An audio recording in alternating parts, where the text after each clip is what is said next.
I distrust all systemizers and avoid them. The will to a system shows lack of honesty, for philosophy must be lived, not merely thought. This is the Yoakum Strength Podcast with me, your host, Austin Yoakum. And on this episode of the podcast, we have a legendary Atlas Power Shrugged. And today, Atlas takes us down his rabbit hole of effective training methods through variation. Why he believes the Bronze Age strongman had it right, and his rejection of recovery methods. This was truly a legendary podcast with a beast of a human and a man that is sure to red pill the last 3x10 out of you. And I want to thank you guys for listening.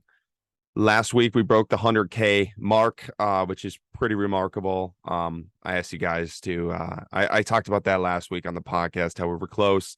Totally shattered it with the last podcast, went over it. Again, it's truly unbelievable. We started with, 20 listens of podcasts, and now every single podcast is downloaded in over 20 countries. And that's all thanks to you guys. So just want to say thank you guys for continually supporting the podcast. A couple updates here. We just finished presenting at the Emergent Skill Conference. That was pretty remarkable and amazing. And I think I'm going to do a podcast here shortly on my thoughts on it and just the growth, maybe a Q&A podcast coming up here, just covering some of the thoughts that I've had recently, talking about my connection between play and psychedelics and how I think those two things are very similar. And the presentation really brought that together, that thought process together for me. Coming up, we got some big softball tournaments, some big presentations coming up. We just won a co-ed tournament today, and some really awesome podcasts that I'm excited for. Life, business, JST has been going well, and a lot of that is thanks to you guys and the support that you guys continually show me, and show the company and show our message and continually spreading it out there. So again, I just want to continually acknowledge the gratitude I had for you guys and for the listeners, whether it's your first time listening or 100th time and first time supporting the Insider program or first time supporting Yoakum Strength or the millionth time. I know some of you guys have been with us since day one, and some of you guys are joining us today. So thank you guys for being a part of the journey. Thank you guys for everything you allow us to do. It doesn't go unnoticed. Thank you guys for listening. Keep chopping wood. Before we hit the intro music, I wanted to introduce to you guys the Yoakum Strength Insider. The Yoakum Strength Insider is our online training platform that takes all of the ideas that we talk about on this podcast and implements them into a program that is available to you at the touch of your fingers. Our goal with the Yoakum Strength Insider is to create better movers, to level up your life, and to move forward from where you are. We do this in a holistic fashion. Not only will you receive a program that has helped hundreds of people become better movers, you'll also receive access to our app that allows you to track everything, has video links for all exercises, and allows you to be in constant communication with a Yoakum Strength coach. Along with this, you'll get our 30-page PDF nutrition and lifestyle guidelines. That includes everything from what to eat, how much of it to eat, why we're eating it, meditation habits, and other lifestyle habits that we implement with our clients to really level up their lives. If you're interested in trying out one of these programs, use podcast 25 in the discount section right before you pay for 25% off your first program. Boom. This is the Yoakum Strength Podcast. Take the leap down the rabbit hole with us as we interview elite level guests to unravel what high performance really is. All right, well, Coach, welcome to the podcast. It's sad to have you here. Hey, how's it going? Thanks for having me on. Yeah, I was just telling you about checking out your page, and it's like fucking porn for me. Like I was like looking at this, I'm like, it's like Haas level, like will level strength in these like crazy unconventional in quotations, like positions that I love. With your philosophy behind it of like focusing on the macro view of everything, not getting lost in some of these small pieces, well, not just being like throwing everything out to the wind. Yeah, and I just really appreciate what you're doing. So I'm excited to have this talk. Well, thank you very much. I aspire to Will's level of strength someday, but I don't think I'm quite there yet. I don't think too many of us are. So I think where we can start is, how did you red pill yourself to get to the thought processes that you're at? And one of the things that I love that you're doing is like, you talk about the history of strongman and the history of lifting and the history of like fitness. And like, I don't know what it is with our field, but it's like I don't know if we're throwing out the old history and we're just totally ignoring it. We just don't have exposure to it. But it's like I feel like we got to, like, we were so meatheadish and so like construction worker working 16 hours a week, smoking and drinking, then going to go crush the weights and being like fucking savages. And so like, and this is a working theory that I've been having in my head. And then so like the nerds saw that and they're like, okay, we need to apply some science to this and like hopefully get them to recover just a little bit better. And we found a middle ground. And now like we got so far over to the nerd side of it that it's like that there is no middle ground. Like it's there is no savages anymore. It's just like so focused. So like how did you get to the point in which like you red pilled yourself to stay into like a little bit of that savage ground? Did you ever get lost in kind of the nerd micro stuff because you know enough about it that I feel like it's not that you just throw it out. So like what was kind of your journey there? Yeah, I'll get to maybe getting the nerds back stuffed into the locker again in a minute. I think the day of the locker is overdue. But as far as how I got into it, I mean, I think I started out definitely with more of a meathead mindset, and that I think was beneficial in avoiding the nerd stuff. I mean, you know, like you, I had the benefit of getting into it back in the day, which is not that far back, you know. But I started lifting in what was it, like I guess 2007 it would have been. So the internet wasn't it was there, but it wasn't pervasive. You didn't just like start doing something and you immediately think, well, let me Google this and go to Reddit and figure out exactly what I'm doing. Yeah, I've been competing in judo all throughout high school, and I was getting thrown around at like, what 178 by men that were half a foot shorter than me and vastly stronger, for a while. And I was in good shape. I had good wind. I had all, the conditioning, but I was getting my ass handed to me, just thrown around by men that were much stronger than me.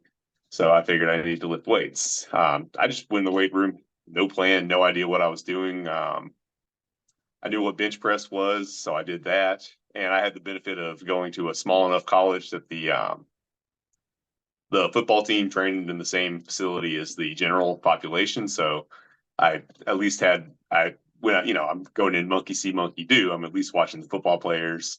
I had no idea what a lot of the stuff they were doing was. I only knew about, bench press and just some body weight exercises that I knew from, judo conditioning. But I see them doing these weird things where they're pulling the bar up to their shoulders and then, jumping it overhead. I guess I better try that. So I got started in on bench press, power cleans, jerks, terrible form. To this day, my form is god awful. I've never learned how to do any of that stuff well, but it was effective. Just kind of got into it with a really monkey see, monkey do attitude. I didn't read anything about it until probably at least a year or two in. I got the Encyclopedia of Modern Bodybuilding, Arnold's book, and I was like, oh, okay, this is how you're supposed to do some of this stuff. But even there, you get some. It's a little bit of a different focus than today. He still recommends that beginners do, clean and press and stuff like that you'd never hear on Reddit these days. So yeah, that's kind of how I got into it with I established the right meathead mindset of just going after it with, intensity and trying to learn. I didn't even start deadlifting until like 3 or 4 years in, and I didn't even know what it was or that I was supposed to do it. And, then I did, and that worked out really well. I went from like just trying it to 600 pounds in like a year and a half. So, but it's because I had a good foundation of power cleans and stuff. And now they want you, like, the first thing you have to do is a conventional deadlift. Like that's the most important thing in the world. But not really. And that actually ended up being my undoing for quite a while. I got good at the deadlift, and back in the day, I think that would have been like 2011. If you could pull 600, that was actually something. That was pretty cool back in the day. Now with inflation, that's like you even lift. But back in the day, it felt pretty cool when I did it. So that ended up being my undoing for quite a while because I fixated way too much on 1 rep maxes on conventional deadlift, and surprisingly, I made zero progress off of that. Just trying to increase my max bench, squat, and deadlift, and so I stagnated for years and years and years, just trying to get a little bit higher on those lifts. I wasn't really putting on any muscle. I wasn't actually getting stronger. I was just climbing to a peak, either getting injured or just going stale, falling down, coming back up. Maybe I hit like a couple PRs here and there, but absolutely nothing for the next probably 7 years or so. And And, you know, it was just like, it stayed a hobby for me. I still liked it, but I was going nowhere. I wasn't anything especially special. And, you know, I'd read about the old time lifts. I'd done a couple things. I started doing one hand deadlifts. I got up to like 455 at the end of college on one hand deadlift, which is pretty good. Was there a You know, reason for going to like lifts like that right away, or was it just because it was kind of fun and to break it up, or what was your reason to start? oh yeah, because it looked fun. It was cool. I found Zerchers, but at that time, like this stuff was just something I sprinkled in. I kind of just ego lifted it. Not that I think that's inherently just a bad thing, but the way I was using them wasn't really. I was getting some benefit, but I wasn't getting full benefit. I was just going out and maxing out on some weird lift. I wasn't training them, you know. So I'd go in and do, you know, a 500-pound Zercher squat or a big one hand deadlift, and I felt good about myself. And you know, I built some capabilities there, but I wasn't really training them seriously. And you know, if that's all you can do, that's still not going to be all that noteworthy. So what really, but you know, I did have that exposure to the old timers, to the old. I knew, you know, about the old timers. I'd read about them to a certain extent. I'd been, you know, interested in reading about them. You know, I'd never done drugs and I never had any interest in it. So you know, in the back of my head, I figured, okay, well, hey, maybe I should get information from people that didn't have that option because, you know, they probably know a thing or two about how to do that. But a lot of it was kind of complex, and I just never really got into a lot of that stuff back in the day, just because like the barrier to entry seemed high. Like, have you seen the Arthur lift on my page? Oh, which one's that? That's the behind the back continental clean and jerk. Yep, yeah. That one's badass. So I read I read a description of it. I remember reading a description of it way back in the day, and I was just like, how does that even make that doesn't even sound possible? Were That's there like no pictures? It was just words. right. There were at that time I never found a picture, I'd never seen a video of it. So I was just like, that doesn't sound how would you even do that? That doesn't even sound possible, right? So I never really tried the more complicated stuff like that at the time. And my mobility was terrible, so I couldn't do stuff like Zercher deadlifts. I couldn't even get down to the start position to do stuff like that. I was just doing, you know, some of the big weight eagle lifts. And I'm not bashing the exercise I was doing. They're good exercises, but I wasn't. There were some barriers preventing me from fully getting into it. Just not really wanting to commit to that. So then 2020 came, and the thing that I'm not going to mention because I don't want to get you canceled and banned from everything. There's a thing that we can't talk about because like everyone totally made good decisions and you know, did the right thing and like nothing was bad. And I, you know, support that, you know, trust authority good, you know, all that. This is a good, you know, authority respecting podcast. We don't want to get anyone canceled. But anyway, the thing happened and for extremely good reasons that were totally legitimate and justified and wonderful and forward thinking, you know, the gyms got closed down and everything. And so I ended up just at home with a deadlift bar because I've been so focused on the on the conventional deadlift. I'd bought a Rogue deadlift bar and just like 185 pounds of plate. So in the back of my head, I knew, hey, these old time strongmen did a lot with not a whole lot of equipment. Maybe I should look more into what they do. And so I started, you know, getting into a lot of the stuff that I hadn't previously really explored.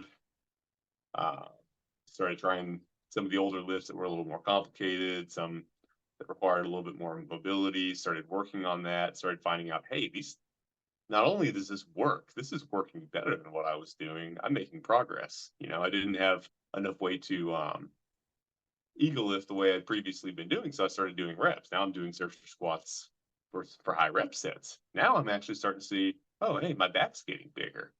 You know, now I'm having to, you know, do longer range movements. I'm starting to do Jefferson curls because, you know, I'm actually reading about this stuff and learning that it's good. I'm only using an empty bar, but hey, this is really stretching me out and making progress. And, you know, that was kind of the thing that I needed to break out of just me going gym, me hit squat, bench, deadlift, because squat, bench, deadlift are the most important thing in the world. Me go home, not really make progress, right? So that was kind of the red pill.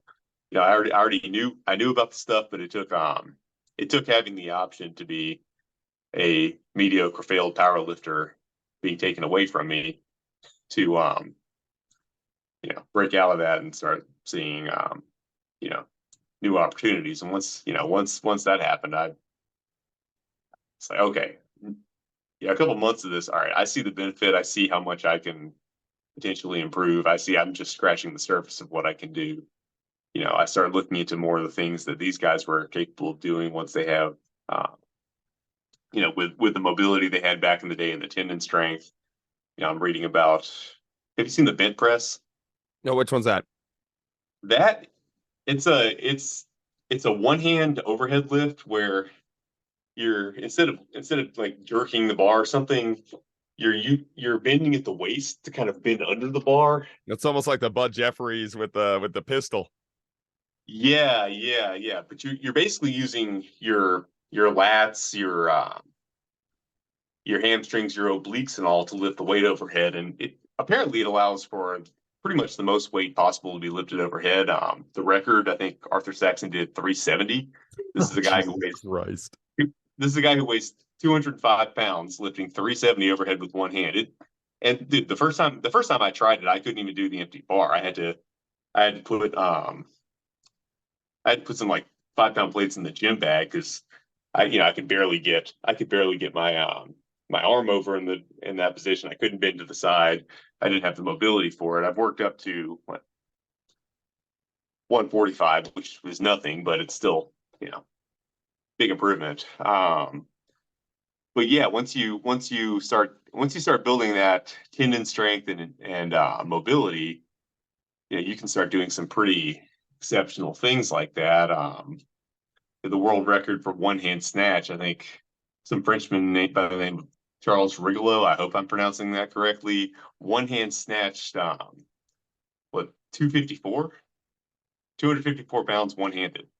Some big Russians have tried to do it recently. I know Klokov got like 225, which is still insane. And I forget what the other fellow's name is, but giant Russian guy attempted to break the record, couldn't do it. So you've got some 220-pound natural guy from back in the day just snatching 254 overhead one-handed. There's a video of him not doing the record lift, but doing the movement, and it's just amazing how quickly he dives underneath it. Just that combination of incredible tendon strength to put all of your force in through just one arm, one hand, and enormous thumb strength. And keeping that bar balanced, bro. Even like a javelin press. Holy fuck! Like yeah, and then just the way you can see it in video, just the way he dives underneath it is just incredible. Just lightning speed. It's really cool. So I mean, when you put all those components together, you get incredible capabilities. Even if the guy probably would not have been able to deadlift with today's powerlifters. Because I mean, at the end of the day, none of these guys had just a massive musculature that performance enhancing drugs give you, but with the strength and he's tremendous. You look at him; he's very well built. But once you put all these things together, it unlocks abilities that kind of really transcend and lets you do a lot, even without necessarily having the enhancements of today's athletes. So that really got me interested and got me thinking much more long term, because this stuff is not built overnight. Like now what I'm doing now is trying to kind of focus more on hypertrophy during bulking season, but then really focus on mobility when I'm cutting in the summers, because that's kind of the key to a lot of this is actually being able to move well. That unlocks the ability to do a lot of more interesting stuff. And I think that's going to be more like a 5-year plan. It's not like let me train for one cycle and suddenly we'll be able to do something cool. Yeah, and one of the things that I talk about all the time, there's so many points that I want to go off on there, is like how good it is, like the big event that we're not allowed to talk about, how good that was for me as well, because it finally forces you to fuck out of your box. Like you said, like we are so trapped in just like what is around us. And as soon as we can go to something comfortable, no matter how much information is out there, no matter like we just go to something comfortable, like we just gravitate towards we know we can squat a bunch, we know we can bench a bunch, we know we can deadlift a bunch, we know how clean that is.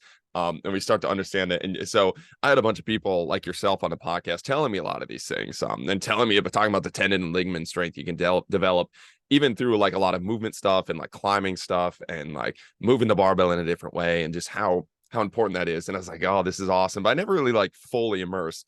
Then he who must not be named event happened, and we are kicked out. And I started like I was forced to implement it the same way you were talking about, and I was like, my back feels way fucking better. I jump way higher. I'm sprinting way faster. And I went back to the barbell and I was lifting way more with none of the pain I had before. I was like, well, shit, bro. Like there's so much cool stuff here. And you talk about the tendon strength. And then like the one thing that really opened up my eyes to like like we talk about tendon strength is like, I don't know. So many people are just so stuck in like numbers on a barbell and like muscles, like I started climbing with some of these guys and like the tendon strength required to climb and like how that is developed and like how some of these people are able to hold their whole body off like just the smallest little crevice. I'm like, bro, that's not fucking straight up like that's not just because they have a jacked by like 40-inch bicep up there. I'm like, that's their hand and finger. Like that is so insane to me. And I started finding myself in positions it's like I could RDL like let's say 500 pounds. This dude next to me can RDL like maybe 40 pounds, and it would be a heel lock. I don't know if you know what those are, but you hang from a spot and you have to like lock your heel over a rock and pull with that hamstring. And fuck, bro, like it wasn't even close. Like there's no way I could pull myself the way that dude's pulling himself with his hamstring. So I don't know, once you leave your box and start to apply it to things again like team sports, like which a lot of like coaches like listening, like team sport, you start to apply it and just apply it to things that are like athletic, you start to realize how much more is out there and how much more can be developed with. I talk about it in a sense of like trying to make it analytical of like the low-hanging fruit of like these athletes suck so bad at that stuff and they have progressed the other three things so for the bench squat and deadlift so far that if they just focus on anything, even like some of the hip stuff or the spine stuff, how much growth they can have there over such a small period of time is pretty incredible. Yeah, absolutely. I mean, you hit diminishing returns with anything. And yeah, I mean, getting into stuff that you suck at is, I mean, once you get into something you suck at, you're going to make progress. Like I mean, I haven't tried. I'd love to try the rock climbing thing. There's so many things I want to do that I just don't have time for because I've got two small kids. But yeah, that I haven't tried the rock climbing thing, but trying Nordic curls, that's something I tried for the first time in the same period. I thought I had strong hamstrings. I mean, I deadlifted 600 pounds. I could, I've done a number of things that, you might think would have something to do with hamstring strength. I tried Nordic curls. It's like, what is this? Is this witchcraft? How are these people doing it? They can't do that. That's not possible, right? It felt completely impossible, but, I kept trying it and finally figured out a way to scale it where I could actually, figure it out. And then lo and behold, my hamstrings are growing even bigger. Okay. That would have been, I mean, if I just kept trying to lift the heaviest weights possible, that certainly wouldn't have happened. But yeah, I mean, and that's been the case with just, I mean, so many different things. And you're talking about rock climbers, like they have their special areas where they have that enormous tendon strength. Arm wrestlers have, I mean, phenomenal strength in certain areas where I think a lot of us need work. I know my elbows and wrists tend to be weak links. I need to get into some of their specialized stuff at some point. Yeah, I mean, so many of these people out there, have developed, ways of getting abilities that seem just completely unnatural to any normal person. I mean, if you stay stuck in one clique of training where, we're power lifters, we do this, we're bodybuilders, we do this, what have you. I mean, there's just so much ability out there that you're not looking at. It definitely requires getting into something that you suck at to, gain those abilities. Well, and that's actually, that triggered a question that I have. And it's like, so how do you, because like one of the things that I think about, it's like, not to give them a reason for doing it, but it's like I put myself back in the shoes. Like the reason I did that is because it simplified it all, like, so like me as a coach, me as an athlete, like I felt like I knew more than I knew. So because I wanted to simplify it. So then it didn't seem like I had all that low hanging fruit out there. Cause then there's so many fucking unknowns. Like, how do you process all the low-hanging fruit that is out there? Because there is rock climbing stuff you can do, there is arm wrestling stuff you can do, there is like you can work on your hips, you can work on your spine, like there's so many pieces to the puzzle that I feel like the reason a lot of people gravitate towards their expertise of powerlifting, their expertise of Olympic lifting, is because it dumbs it down and it simplifies it and it makes it like, if I just do this, it cleans everything up. So when you do red pill yourself and you open yourself up to everything, like how do you go through the process of almost systemizing the red pill, like systemizing everything that you have to hit? Because I'm a very, like, my brain works in a very like creative way, so I don't really systemize it. I kind of just, like, where I find low-hanging fruit, I kind of crush for a long period of time, until I'm either disinterested in it or I'm just not seeing progress.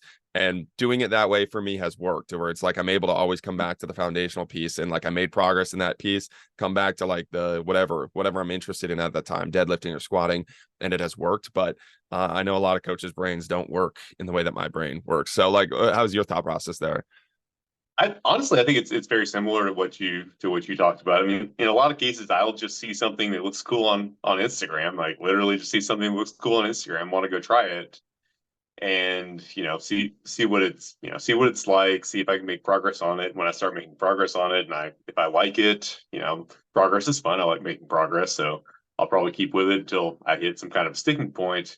But in the process, I'm kind of looking, okay, but what more generalizable benefit am I getting from this to other stuff?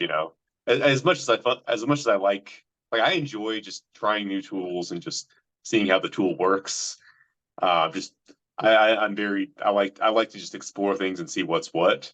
But at the end of the day, I mean, if I'm not seeing benefit that's transferring over to something else from something, it's not going to keep my interest that long. So I'm very open-minded to trying new things, as long as it doesn't look just completely ridiculous, like that functional pattern stuff or whatever. Um, I'm open-minded to just trying new things. Like, have you seen did you see the Kelly snatch on my page? It's like a Yeah, behind the back snatch. yeah, that was It sick. looks ridiculous. It's crazy. It doesn't seem like it would. It's not immediately clear what the benefit to that would be. And I just tried it for novelty. I'm not gonna lie. I saw somebody. I was like, oh wow, that's weird. Let me just try that because, well, it's funny. But you know what? It ended up being an incredible shoulder workout, or shoulder warm up, that I think has really benefited my shoulder health. I mean, obviously there are ways you could break that movement down and probably get those benefits as well. But I feel like it's one of those things where maybe the sum is more than or the whole is more than the sum of its parts. Just having the combination of that bicep tendon stretch at the same time as you're having to really engage your upper back and rear delts to, lock the weight into position, catching it, along with some of the forward fold. I feel like that sum ends up being extremely beneficial for my shoulder health, and a lot of times I'll use that as my warm up before, like, any kind of horizontal pressing or anything like that might otherwise bother my shoulders. And it started out as novelty, and then I find that, oh hey, this actually does have a benefit. So that's kind of. But yeah, it's more or less the same thing. I'm looking for new things, but then I'm also just paying attention. Hey, is this really doing anything for me, or do I just like that I'm able to lift a lot of weight in a full way? I mean, and if I do, that's fine. No, that's fun too. But I'm really looking for something that transfers over. Like, I've been doing a lot of freestanding ring push-ups. Hmm. It's just like, resting the rings in the dirt. That was total. I totally just did that because I saw some Russian guy showing off with it. He would be doing like little jumps with them, like jumping the rings onto a bottle and stuff, and it looked cool. And he's Russian, so I did it. But then after doing a lot of them, I'm realizing that a lot of my one hand barbell lifts are improving. It's training my wrist stability and strength for that, for like Turkish get-ups, other things like that. And hey, I'm getting better at these other lifts without even training them. So, okay, it's transferring over to other stuff. Okay, I like this. This is helping. So that's kind of what I'm looking for. If I can just drop a lift for a while, train something else, and then come back to it. And like you said, my weights either stay the same or go up. Okay, I like this other thing I was training for a while. Yeah.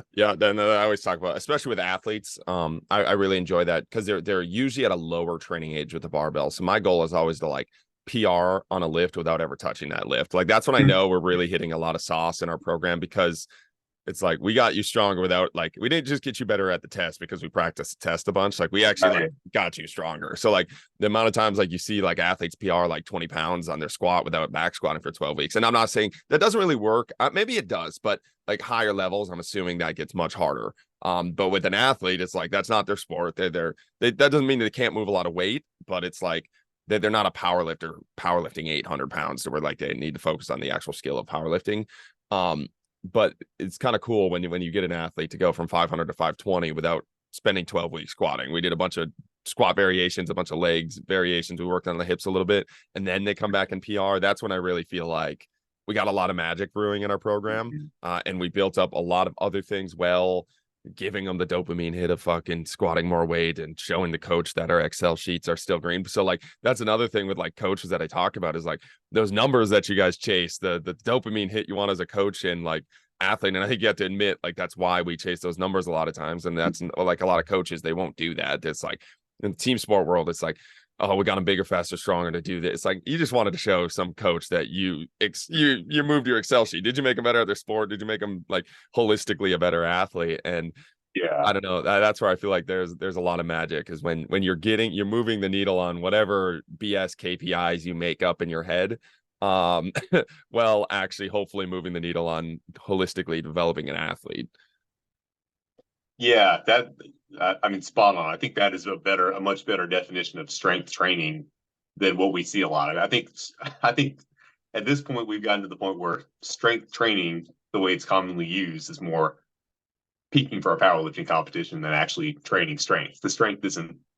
I mean, I'm not bashing the lifts. The squat, bench, and deadlift are good lifts. It's a reason they're popular. But yeah, strength is not defined as a 1 rep max competition bench press, back squat, and conventional or sumo deadlift. And like so much of what strength programming is these days, are you sure you're building strength, or are you just getting your maxes higher? I'm sure that carries. I mean, I'm sure that carries over to a certain extent into the sport world as well. Oh, but I mean, absolutely.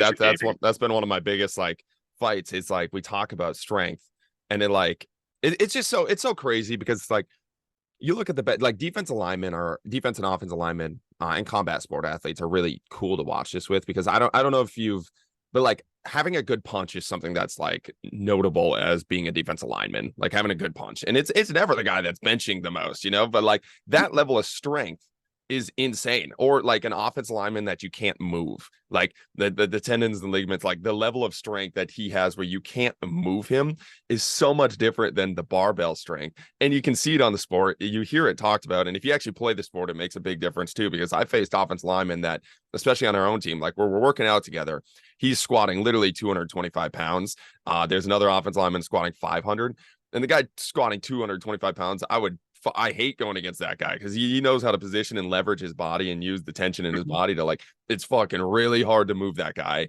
And defining strength in that way. And again, that's where I would like taking the red pill to like, again, actually look at what the strength is, and looking where it's being applied. And that doesn't mean you can't get that 225 guy squat up and like move that, but it's like, it's just, yeah, like you said, the actual definition of what we're trying to move the needle on, and seeing real life examples of it too, which in the strength world, I think is really cool, where you take them out of the one position deadlift and you have them do other things. And then in the football world, it's like, rather than talk about bench press, let's see his punch, or let's see how hard he is to move, and talk about some of these things and work on some of the grapple techniques. Cause like, strength in some of these grappling positions is crazy too, and how much you can develop that. And we just don't want to focus on it because it brings us into an unknown that we're not comfortable with getting into. Yeah, absolutely. I mean, yeah, it's a whole different ballgame. I mean, it carries over. I mean, obviously somebody who's significantly bigger, stronger, with more muscle mass is still going to have a lot of strength in the grappling context. But I mean, I've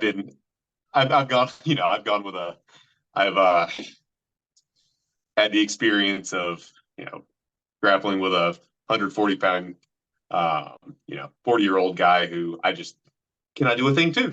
Like it's just impossible for me to do anything to him. He's not even moving fast. Like what is that? But yeah, but having that specific strength is, that in that particular context, that's what you need. So yeah, it's definitely not the same as having a big deadlift. Yeah, my biggest eye opener to it was I trained this. You had the Olympic trials and he for Greco wrestling, and he was 140 pounds and I'm 230. And he picked me up like he was just showing me some of his moves. Like the way he picked me up, I have never felt smaller than that in my life. I have faced 350-pound linemen, like the way he picked me up like a sack of feathers. I was like, what is this, man? Like, Yeah. he was just mad. It wasn't even going hard or anything. He was just showing me some of the things that he's working on, some of the positions he wanted to get better at. It just picked me up like a sack of potato. I was like, that is unbelievable. Like that was one of my red pill moments where I'm like, holy shit, there's something here Yeah. to like these really high level guys. Oh yeah, that's a whole different animal. Just then you have morons like Bradley Martin mouthing off that they're 260. It's like, okay. I Yeah, it's mean, gonna get a real yeah, eye opener there. You see the cauliflower ear on somebody, and you don't it doesn't matter how big you yeah, are, no, like you stay away from that. Um, one of the things, and that's one of the things too that I am pretty passionate about that you brought up is like how much you learn by just doing as a coach. Like, I would like to know your thoughts on that and how we get back into that and how like because again, the field feels like it just ebbs and flows from one to the other. So it's like it used to be, especially in the sports performance world, it was like you were just a really good athlete. It doesn't matter how bad of a coach you are, you were just a good athlete. So you got hired as in these big coaching positions.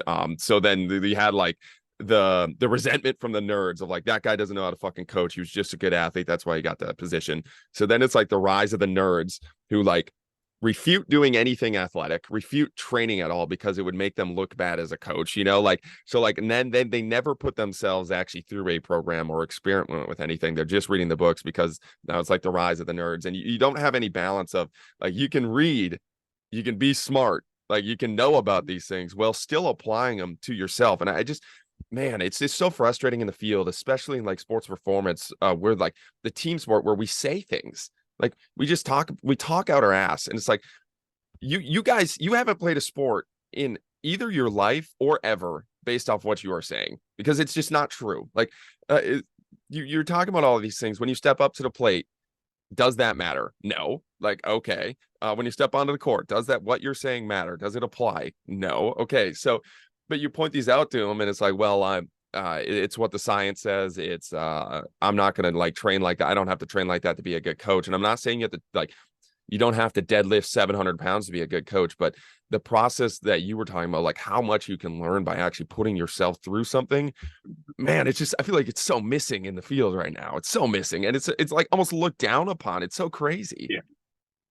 yeah, yeah. I mean, obviously, I, I've I'm kind of surprised. I would think with so much money on the line, in the sports performance world, people would be a little bit more outcome focused. But I mean, yeah, it's definitely an epidemic on fitness social media. Guys telling you what the most optimal workout for this part of the back is, and you're like, okay, but I'm looking at your back right now. That area is not large. Okay, what's going on here? You know, yeah, it's ridiculous. Like, yeah, I mean, there are going to be people that have more talent for one particular thing or another. But if what you're doing works, it should work for everyone. It should work to a certain degree on every single person. So you should not have a lack of development in the area that you're saying you know how to develop. I mean, you shouldn't be out there claiming that you know how to help people lose weight if you're not currently lean. You clearly don't know what you need to know if you can't apply it to yourself. If you're skinny, you're not able to teach people how to build muscle or strength. Sorry, like it would work for everyone. You can't just well, I'm not genetically get no no no. Like you don't know what your genetics are. That's my big pet peeve is genetics. Nobody has done a DNA test on themselves. Nobody has any idea what their actual DNA is. You didn't go to a genetics lab. You didn't spit in a test tube. You didn't have some guy in a lab coat come back and say, all right, look, you've got decent genetics for strength. You've got bad genetics for building muscle. You have terrible genetics for hairline, etc. No, like, oh, this is the gene that makes you fat. No one's done that. They're just guessing. Oh, that guy got good results, so he must have good genetics. Oh, that guy got bad results. He must have bad genetics. I mean, maybe, but we have no way of knowing. So why are we talking about it? So this idea that there can be experts that are not be able to get the results they claim to be able to get for others and themselves, nonsense. Like, you're going to get results for yourself. Now, is it going to necessarily get you to the top level of competition? No. Like, you could be like, I think bodybuilding is a great example. You can you're going to have a certain genetic look in bodybuilding to have the aesthetically pleasing look to win a competition. Like, your muscles are going to have to be shaped a certain way. You're going to have certain proportions. You're not going to win a major bodybuilding competition without that. But you should still be able to put on muscle. Maybe it doesn't look as pretty on you, but if you're a bodybuilding coach, you should be able to at least put on the muscle. You just look uglier with it. That, okay, this guy doesn't look as aesthetic, but he knows how to, he knows how to put muscle on other people. I'll listen to him. But if you're out here skinny, claiming you know how to build muscle, no, your genetics didn't stop you from building muscle. You just are doing some nerd stuff. You're not actually training hard. That's, maybe your nerd stuff isn't as maybe your EEG study or whatever is not actually telling you the most effective way to build muscle. I think with a lot of these nerds, they're they're going off studies of muscle activation and stuff like that, and then just trying to reverse engineer it. Okay, well, if that's exactly the way the muscle likes to go, how do we add load to that, instead of saying, okay, these exercises are our tools, which tool works the best? Because maybe barbells and cable machines and whatnot don't work quite the same way as your study is telling you the muscle likes to. That was a long rant. Anyway, yeah. I completely reject the idea that you could be an expert on something, and it's your performance isn't at least good. Obviously not everyone's going to be elite level, but you should have at least very good performance at whatever you're trying to coach. I think. There's your Will Wertel quote for the podcast. That was fucking gold. I got to get you on more of those rants. That shit was awesome. But it's so true too. It's like, it's also like, I don't know. It's like, again, I think it goes back to the philosophy that I've seen touched on a couple times on your page too. It's like, there's so much micro shit, and that's in life, that is in our field, that is in your sports, that is in fucking everything we do. Like, we live in so much information, and I say this because I've been stuck in it before. It's like, there's so much shit just thrown at you, and you feel like you have to worry about it. It's like, okay, first off, just go fucking do the macro, go do something big first, and it simplifies so much for you when you just go do something. Like, right, like I'm talking about trying to get really good at slow pitch softball right now. Like, for so long, I was like thinking about, like, what's the best way to do it? Is like, go fucking hit 100 balls every single day. That has been my journey. Every single day, go take 100 swings. Everything else simplifies itself. You learn all the other, like, if there is something micro in quotations that does matter, you'll figure it out on your journey of 100 swings every single day. When I have a buddy that runs ultra marathons, and right now he's doing something called the Calendar Club. So whatever day of the month it is, he runs that many miles, and he's doing it all year long. So like yesterday was September 28th, so he had to run 28 miles. Today's the 29th, he's running 29. So like the last 5 months of 5 days of the fucking month, you run over a marathon. It's crazy. Dude's a psychopath. But he gets questions like all the time of like, how do you recover? He's like, you're not even fucking running. You don't have to worry about how to recover from this stuff because you haven't ran a mile, like, you're focusing on the wrong aspect of this. Like, you'll figure out how to recover when you put yourself through fucking 28 miles. Like, you'll figure it out. You don't have to worry about that on the front end. Let it, like, man, it's frustrating. Dude, I'm about to go on a rant now, dude. Fuck recovery. I'm anti-recovery. No, dude, people worry so much about recovery. Is a scam by the supplement industry, man. Like, I seriously think that's what happened, because if you look at fitness as fitness as an industry, the problem is monetizing it, because at the end of the day, if someone's exercising, they're not paying money to exercise. Exercise is free. The best tools are something that you make a one-time purchase, and if it's well made, it lasts your life. I mean, barbells, dumbbells are great, but you can't really make $1 billion industry off something that you sell people once and never wears out, right? So how do we get people to pay us money repeatedly? Supplements. And how do we make that happen? Oh, well, recovery is the key to bodybuilding. Recovery is the key to all this. And I'm not saying, obviously, you have somebody who's an ultra marathoner, probably some recovery is going to come into play there. I have no idea. I've never done it. But, for most of these people who, like you say, aren't even running a mile, or, are doing something crazy like that, where they're, a competitive athlete who's doing, field practice, weight room, all the other stuff, or maybe some kind of elite CrossFitter that has to train to get good at literally everything, all at once, it's not an issue, and people that they have it like put out there in so many people's minds where like if you aren't making progress from a particular training regimen, if you're doing so many sets for of whatever exercise per week and you're not growing, you're not putting on muscle, oh, it's because you didn't recover. Like, no, dude, like, no, like that should not be the first thing that you go to when, oh, I'm not putting on muscle, I must not be recovering enough. No, but you're probably not training effectively. Try training effectively and I bet that'll work. It's such a frustrating thing. I'm not saying no one's ever been under recovered. I mean, there are obviously elite athletes that are in fact doing too much, but yeah, yeah. Everyone's like worried about what supplement maybe are am I deficient in micros? Am I not getting, oh, just, figure out how to train effectively and eat enough calories that your body doesn't think that, additional muscle is going to get you killed next time there's a starvation. And probably if you're training effectively, you're going to put on muscle, even if you're not sleeping, even if you're not eating whatever supplement or taking the ice bath or ice baths. Jesus Christ. Anyway, yeah, I hate recovery. I mean, because the thing is, yeah, I've gotten the best gains in over a decade while I've had two small children. I'm not getting any sleep. I'm not doing anything special for recovery. I've been stressed to the gills. Like all the conditions that these people would tell you, are gonna kill your recovery have been happening. And guess what? I'm making so much progress.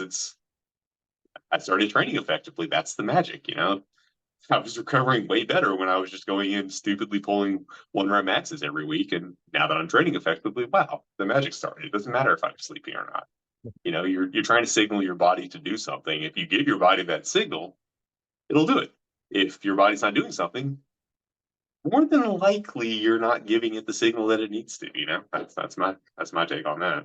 Yeah, well, I'm in the same boat there too, because it's like I think back to myself, like I never overtrained until I found out what overtraining was, like back in the fucking day when I was like 16 or 17. I didn't have a car at the time. So I was biking. It was a 12-mile bike to the workout. We'd work out for like just dumbass. Like we'd be idiots in there. We'd fucking 1 rep max, like everything we did. We'd be there for 2 hours. Then we'd go to football practice. Then we go to Skelly. And then I'd bike 12 miles back. And then I'd work with my dad's underground sprinkler company digging holes. I did this for fucking ever. And I made sweet gains. Obviously, you make newbie gains as you're going through. Then I got to college and I found out like what overtraining was and everything. And I look back on that. Back on the biggest gains I made in my life was like, I was a fucking idiot. Like, look how stupid that was. Like, I got to fix all this. And all I did was just take a ton of stimulus out of my program and I just didn't make it. Like I stopped making progress and I started worrying about things. And I was like, man, there's such a psyops of like getting stuck in like this. And I started thinking like my body's going to break. So then I stopped training my body in a way like to prevent that. And then my body started to break. It's such a crazy, I think that's my biggest thing that I'm against with it is like these mental thought processes that people just say. It's like, it affects people, man. Like it affects the way they train. It affects the way they look at movement. It affects the way they look at fitness. Like the not bending your spine one is such a fucking like, hey, herniated disc and like the fucking things I was told by doctors, man, and PTs and ATs, like it affected me for 5 years. And I'm a very stubborn, anti-expert person. And it still affected me for 5 years in the way that I moved and the way that I felt. Now you have somebody that doesn't have that natural predisposition to be like stubborn, to not listen to authorities. And you just have a person that's just a nicer person that an expert tells them something like that affects that person for the rest of their lives. Like that's why I'm so passionate about it, because it's like, it's not just fucking words. Like you need to pay attention to what you're telling people. Preach, brother. I'm getting worked up listening to you say that. Yeah, that's exactly it. Yeah. Like some of these people out there that aren't like us, yeah, they're done. They're like their whole life is ruined. I mean, they're gonna have back pain for the rest of their lives. They're probably gonna go on painkillers, die at the age of 40 of a drug overdose, thanks to are we allowed to talk? Well, we're not gonna talk about how the opiates, yeah, we're not gonna talk about how the opiate crisis got started. I don't want to get you canceled on that either. But yeah, man, like people are gonna listen to this stuff and yeah, they'll be in pain for the rest of their lives. I mean, it's kind of the similar story with me, not quite as dramatic, but I'd always been told, growing up, lift with your legs, not your back. This wasn't even fitness stuff. This is just in life. I mean, nobody lifted weights around me. You just hear, oh, lift with your legs, not your back. Be careful of your back, right? So when I did get into lifting, this was like really early on before I even started the power cleans and stuff. I knew I needed to train my legs because leg strength is important. So I was just on the leg press, right? Okay, I'm on a machine. It's training my legs. It's safe, right? Nope. I managed to make something in there go pop. Couldn't walk the next day. I thought I was done for life. I thought, okay, well, I guess I'm not. I guess I'm going to be crippled for life. And once you hurt your back, you're done, right? So I just I kind of let that be the thing for the next year. I was what I would have been like what 18 or 9, yeah, probably 18 or 19. I just let it go. Okay, I guess I'm crippled for the rest of my life. I'm just going to have a bad back. I'm never going to be able to do anything. Um, then finally I just it's like, you know what? I can't get any. I'm already hurt. I can't get any more hurt. Might as well try some things. And lo and behold, I managed to rehab it just by, actually trying some squats and light deadlifts. And then it's like, oh, okay, I can actually do stuff again. Oh wow, my back doesn't actually hurt. Oh wow, I can do power cleans. And then I went on to become known for back strength. So it's like, yeah, but imagine how differently that could have gone if I just accepted that what people were telling me was true. And I mean, yeah, that really. I mean, this is that really hit that really kind of the way you put it really got into the importance of this thing because this isn't just about are people performing well in their sport or people getting the aesthetic physique they want. It's like, are you gonna die early or not? And some of these myths or around backs, knees, things of that nature could literally lead people to just have a horrible quality of life and die. Yeah, Sad.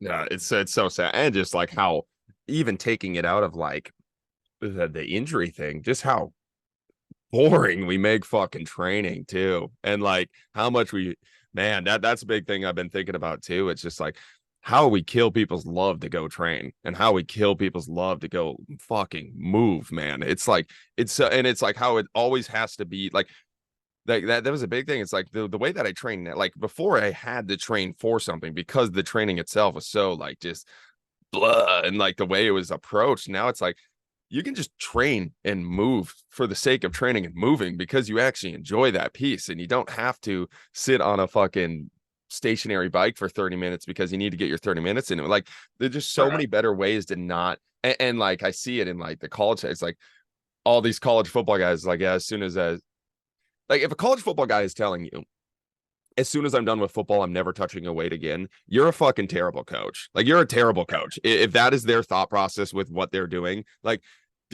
man, it's just like, there's so many, like a coach works with you or a coach, like even just a tiny bit of spice. You can get an athlete so in love with lifting weights even, or just moving by just us even implementing a single arm barbell deadlift. That's even just like the simplest way to like, just spice it up a little bit, give them something to look forward to, give them a movement challenge to look forward to, and you can get them to like movement and not have to like write it off for the rest of the 60 years of their life. Like, man, that drives me insane. Yeah. Just how stale we make it. Like how it's movement. This shit should be a ton of fun. There's so many ways to go about it, and we just refuse to do it because as a coach, like our ego is so big, and that would involve us not having this pretend clean pretty picture of like moving this pretend needle of like I got their squat up 5 pounds. And that's a big reason.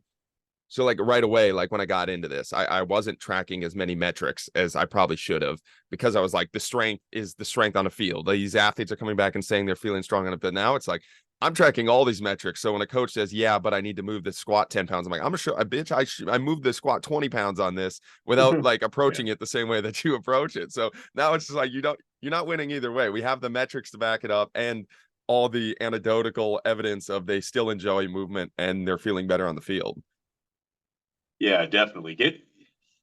And it's funny how like getting out of your ego and doing something different can actually increase your enjoyment. Like I've been over the summer, I worked with Lucas Hardy to increase mobility. And, he was giving me workouts that obviously were, mobility focused, not what I usually do.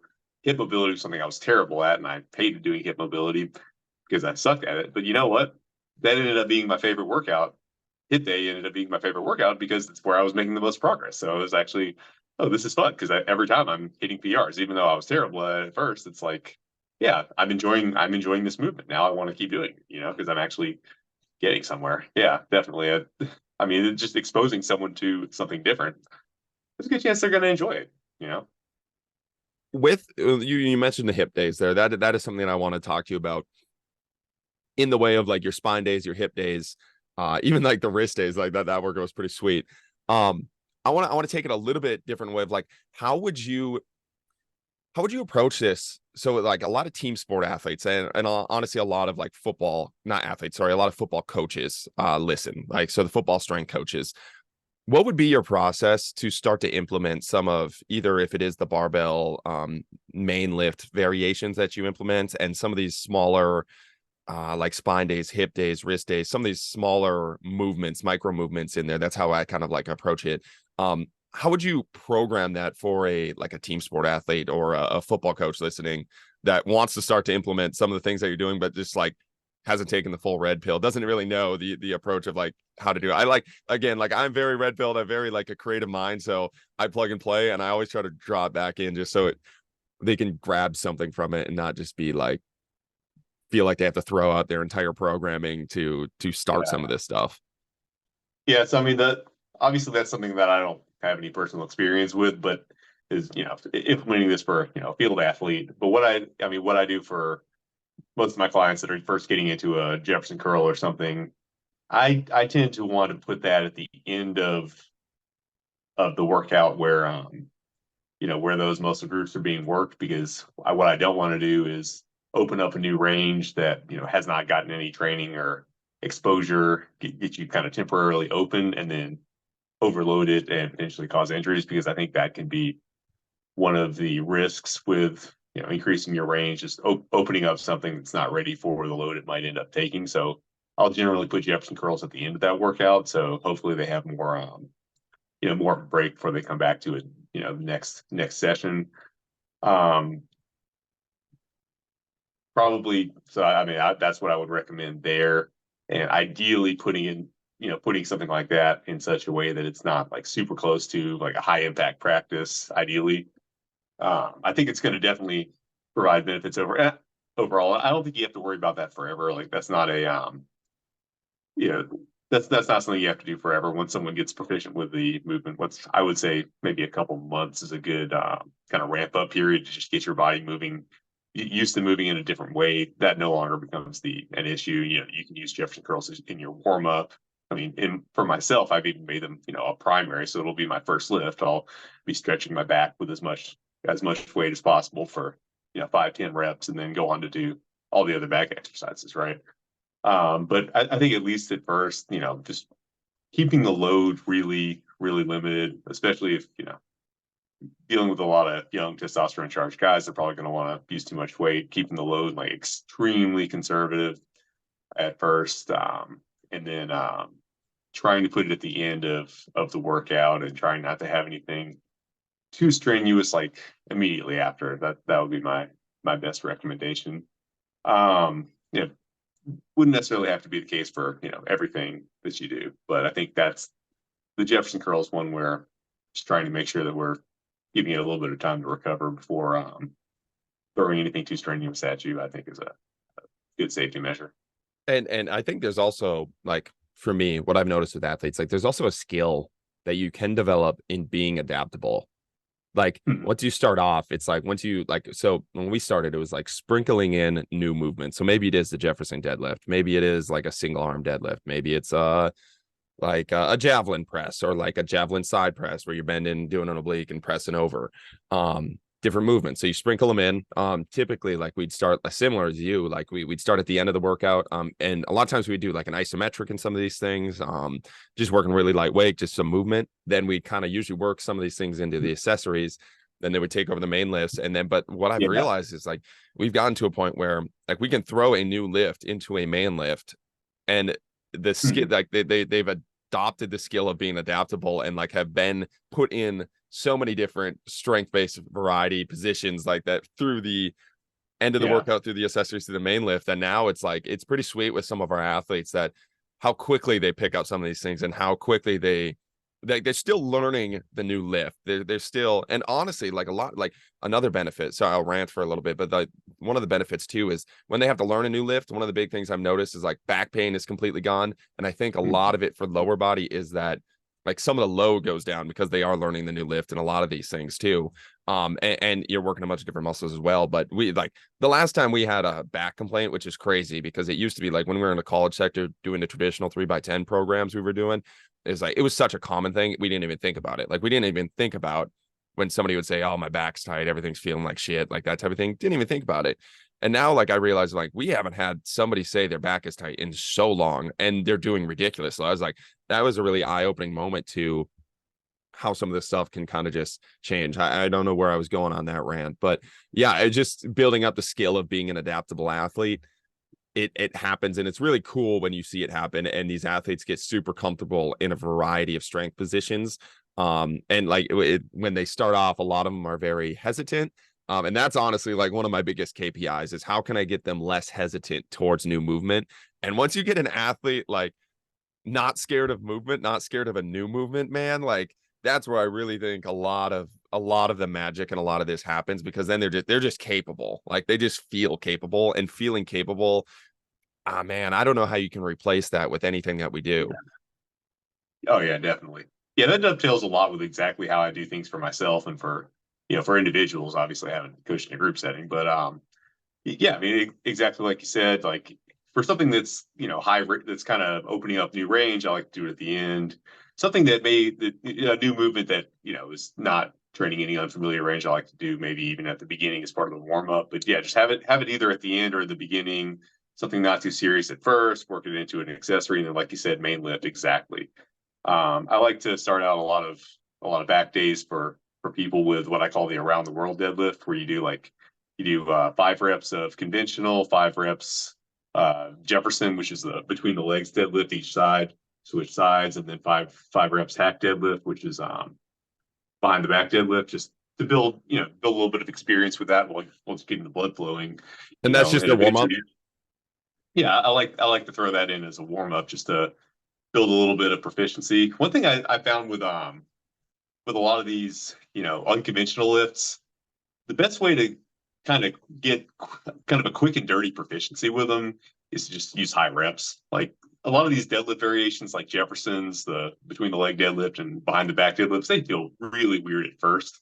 But if you just have somebody use a lightweight for high reps, their body's going to organize pretty well. Is that going to be like your best way to figure out the exact optimal technique for 1 rep max? No, but it'll get you really quickly just kind of your basic down and dirty proficiency. So I like to use that as part of a warm up. If it's something that's that lends itself to that, just get some high reps with something weird that you haven't done before, and your body will typically organize. And then once you do that, it may feel more comfortable. And just like you said, we can substitute that for a main lift. What I like to do is just if whatever you're doing conventionally works, keep doing it. Don't change anything up that's working that you're making progress on. But when something stalls, like let's say your conventional deadlift, if you're training that currently, if that stalls, well, that's a great time to throw in one of the other alternatives. Like you said, you're gonna lower the load for a little bit, but then you'll be able to progress on a new lift. And it's surprising how much just a change of angles can prevent those repetitive stress injuries. I mean, I have so many days where like I'm warming up one variation, like I think I'm going to hit hack deadlifts. Oh man, that feels terrible. My back feels awful. But then I just switch to another variation, and oh wow, this feels great. Let me hit a rep PR. I think that's just having more tools in your toolbox can be so beneficial, because I think so many people think that they're overtrained or under recovered or whatever.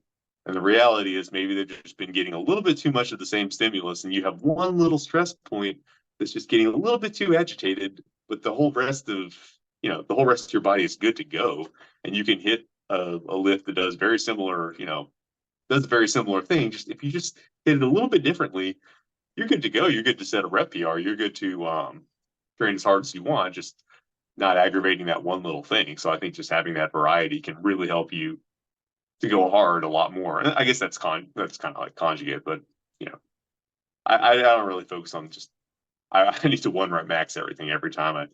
But yeah, just getting that variety in. I mean, you're stimulating different areas a little bit too, but just you're avoiding those repetitive stress injuries. I mean, if you type on a keyboard long enough, you can get a repetitive stress injury. So imagine if you're just doing the same lift over and over again. God damn it. You giving me too many Instagram quotes here, bro. That was Rob Gray. Like that's one of my favorite thought process behind Rob Gray, and it's like how we learn to move in his like constraint led approach. But he was talking about how have you gotten like the jump landing mechanics like thing at all? Like have you looked at any of that? Like me, I've seen you post about it. I mean, I don't know if it got into like the strongman world, but that's like the big thing like Rob Gray talks about too. It's like in your pursuit of injury prevention, where you're trying to get them to land the same way every single time. Which one, it just doesn't happen. But two, even if it does, it's going to turn into that barbell deadlift where you're landing in the same way every single time.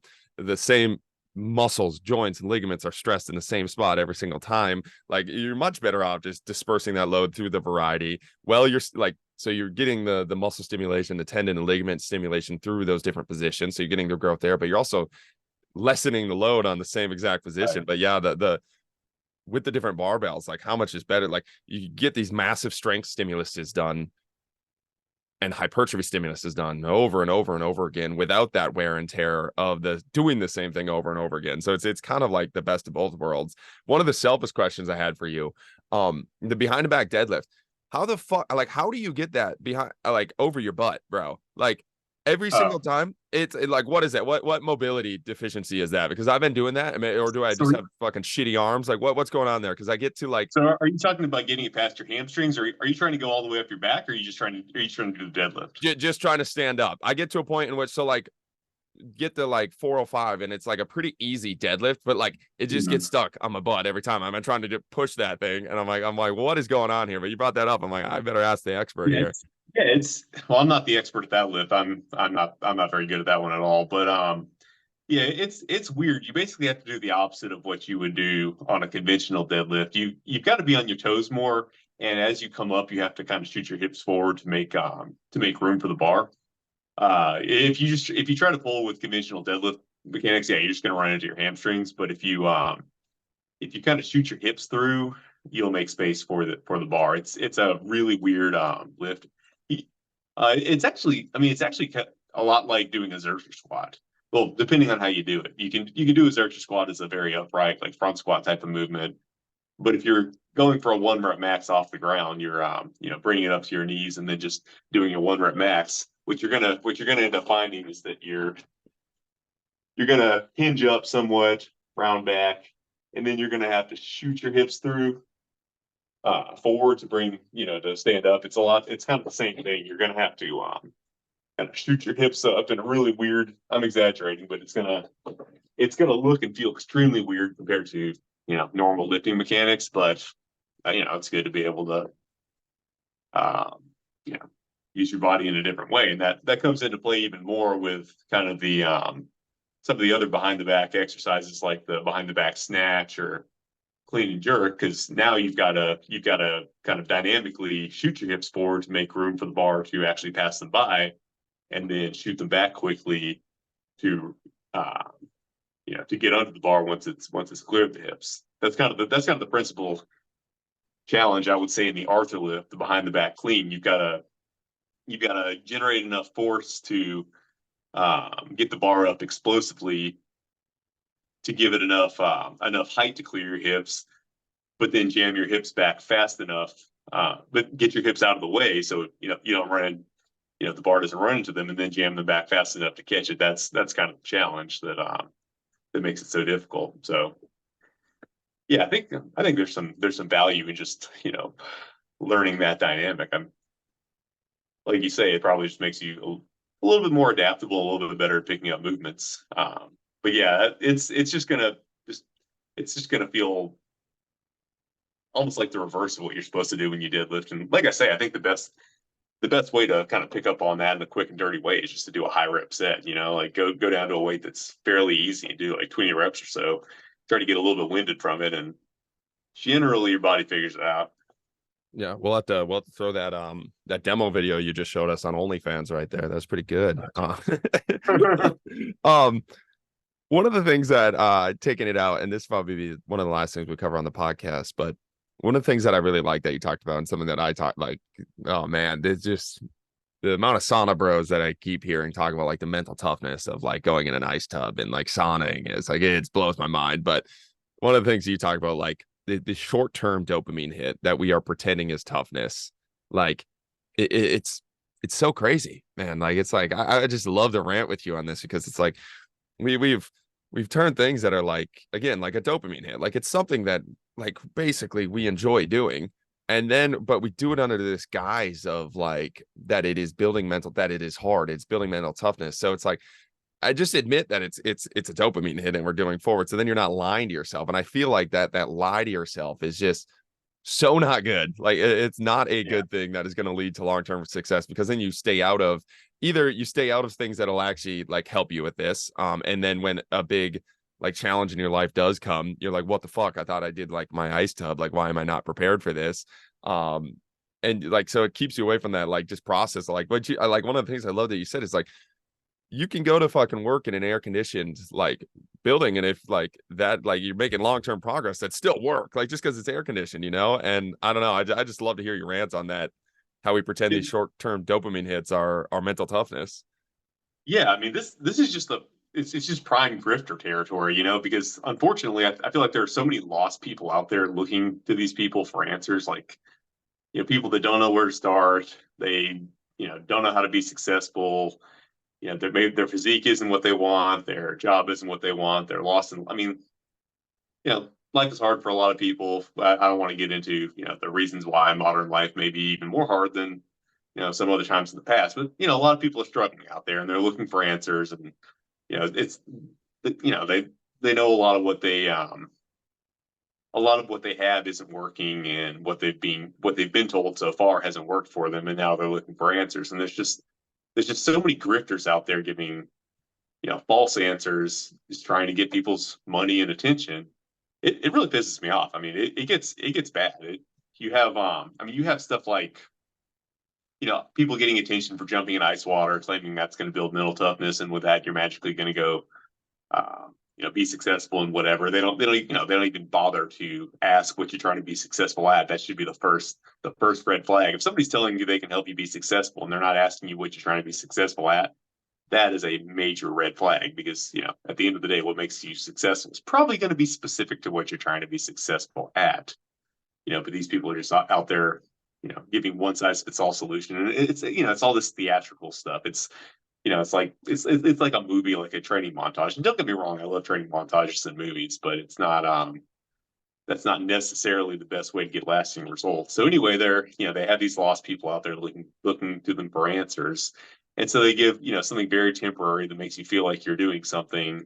You did something hard, like jump in ice water in a I don't know how much they are, at least multi-$100 device, if not thousands. I don't know how much an ice bath machine is, but it seems to be a booming industry right now. And then you wake up at 4 a.m. and, oh wow, I did the thing that this grifter told me to do. I'm going to be so successful. Let me write my goals for the day. And not that I'm saying you should do that, but let me manifest like being an entrepreneur or whatever the hell I'm trying to do. But yeah, it gets bad. It's even gotten to the point where you're seeing now like little wannabe boot camps for lost men who are thinking that going through wannabe private sector Navy SEAL training is going to be the thing that makes them successful. What's the word? The worst one's called the Modern Day Night Project. Mm. They basically have you seen it? No, dude. Look it up on Instagram.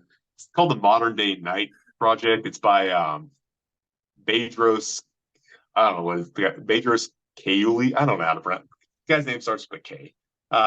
Some entrepreneur who founded Fit Body Boot Camp, another boot camp type thing. But anyway, the fellow just takes these guys out, charging them 15 grand a pop for 2 days, and just hazes them, military style. PT, throwing them in ice water, just basically trying to do their best to reenact like buds from what the Navy SEALs go through, because that's going to make them into good entrepreneurs. Because obviously, the whole point of Navy SEAL training is to prepare people for a life as an entrepreneur, right? That's why the Navy does what they do. They've even gotten a guy killed doing this. Got somebody out there lost looking for answers, going to get killed. I even looked it up. The Bud's death rate's actually surprisingly low considering how many people have been through it. So you have this guy who's probably put a couple hundred guys through, and he's already killed somebody. It's ridiculous, and these people are paying 15 grand thinking they're going to become entrepreneurs because they went through some cold water and did some exercise. I mean, their marketing on Instagram even heavily imply, they don't quite come out and say it, but they heavily imply that if you really want to get your life in order, you'll take out loans to go get hazed for 2 days. So you can afford 15 grand to get hazed for 2 days, because that's what you're going to do if you really want to be successful. So that rabbit hole of like grifters putting out fake difficulty for you, in regards to the mental toughness stuff, it gets dark. And what these people do, obviously, they just build an addiction. They build an addiction to feeling like you're doing something because you're doing something hard, but they never actually want to give you the goods. That they never want to actually give you something that you're going to feel good about long term, like actual success at something. So they're not telling you, well, they don't know how to be. These people are grifters, so obviously the only way they've ever been successful is by cheating other people. So they don't really know anything that could actually lead to success anyway. But they wouldn't want to give it to you if they could, because then you stop coming to them and paying the money. Yes, and just so many people are trapped in this feeling of. I mean, yeah, I even saw this in Liver King. Remember him? I was always critical of the guy because I thought he was going to make eating meat look bad. I always thought, he's going to just make eating meat look silly. But anyway, when he finally got exposed, the one part of the confession I believed, and I actually believe him on this. He claimed he had poor self-esteem and that he couldn't he wasn't comfortable being on camera in front of millions of people with the way he looked before going on his insane steroid cycle, because he was just beating himself up with workouts all the time to try to feel good. And if you look at his training, it's not effective, or marginally effective. Like, what are you training by walking around with a backpack and a kettlebell? What muscle is that? I hate to be a bodybuilder, but what muscle is that train? What are you getting out of your like hardcore workouts? Nothing. But the guy was addicted to just feeling like he's the hardest worker in the room, feeling like he's training really hard, so he's not actually getting the results he wants. His lifts are not what you would expect for somebody that works that hard. His physique was probably not that great before going on 12 grand worth of gear a month. So I believe him when he says that he went on tons of gear because he hadn't gotten the results he wanted, and he wanted to look better for the camera. I would say that's another example of somebody who fell victim to the let me just do hardcore stuff for hardcore sake instead of let me get results mentality. If he actually backed off of the hardcore stuff and thought, hey, what impressive capabilities can I build up, and what do I need to do to actually be there? I bet he could have figured out some stuff that he could have done on camera that would have been super impressive without taking a bunch of gear, or maybe just being on like a reasonable TRT dose where if like nobody would have, he wouldn't have been orange and people wouldn't have been calling him out. If he just said, hey, let me develop something impressive. I want a couple million followers on Instagram. Let me figure out what I could do that would be genuinely impressive, and let me train for that. I think he could have done it on, a reasonable TRT dose that nobody would have ever called him on. But because he was just so addicted to I'm so tough, I'm gonna sweat really hard, I'm gonna do the thing that is tough but doesn't really build any capabilities that nobody else has. He had to go on a boatload of gear. That's kind of how I see it. Yeah, and somebody like that too, it's just like he doesn't even have to be that. Like, he just be a jack dude in the way that he talks and is able to tell a story. Like, people are gonna fucking follow him anyways. Like, he's so persuasive that way. That's like, you're dumb for going on that much. That's not why people are really following you, man. That's like, you're good at fucking telling stories. That's your skill set. You should capitalize on. Yeah, with the advertising budget he had, guys got tanks in his videos. Like, he's going to get the 1 million followers. The question is, are you going to get 1 million followers who are mostly just laughing at you because you're a clown, because you're claiming to be a caveman, while obviously on like gallons of trim, or I feel like if he'd done it the right way, people would have actually respected him. Oh, he would have gotten a lot of respect if he'd done it the right way. He could have still had the tanks. He could have still been jacked, just not like that big and orange, but An orange, yeah. but just like if you're just killing yourself trying to be hardcore for hardcore's sake and not worrying about what function you're building, you're not going to have anything that you're genuinely proud of that gets you to feel like you don't need to look like a WWE character. Yeah. Well, and then so this will probably be the final question of the podcast. And I know like the depths of this question. So you take this however you want to take this, but we have a huge listening population that are like the 18 to 22-year-olds. Every week we do a Q&A. Every week it's the question of like, what do you do if I'm lost? What do I do if I am a drifter? What if I do if I am looking for that meaning? I got that question yesterday on a podcast, and my answer was just basically be a good person for a long period of time, and a lot of things sorts itself out. But like, when you have somebody like that come, or you have somebody like that listening to you, like, what is your message other than telling them to jump into like an ice bath? Because like one of the things, it's like, they're just being like, one of the ways to like, you know who Joel Seedman is? Oh, how would you not? Okay, just making sure. But like, so like one of the things that I talk about like in the strength conditioning world is Seedman is out there. He's putting out just like fucking content on content. You don't beat Seedman by complaining about Seedman. You beat Seedman by putting out better, more informational, better marketed content than he does, and I feel like strength coaches just sit there and fucking bitch about him, and then like we'll also share his stuff while bitching about him, like feeding the algo completely. So you're like just playing into his game. So the same thing with this, it's like, if you want to beat the people selling the bullshit, like you have to sell something better, like you have to give them something better to look for. And the reason like these kids are looking for the ice bath is because they are lost. Like they're fucking lost, and somebody's selling them the answer is the ice bath. When those kids are coming to you, or if you had like somebody like that, like what's your message? What are the things that you're having them look for to like not look for that dopamine hit, but look for something to like actually grab onto?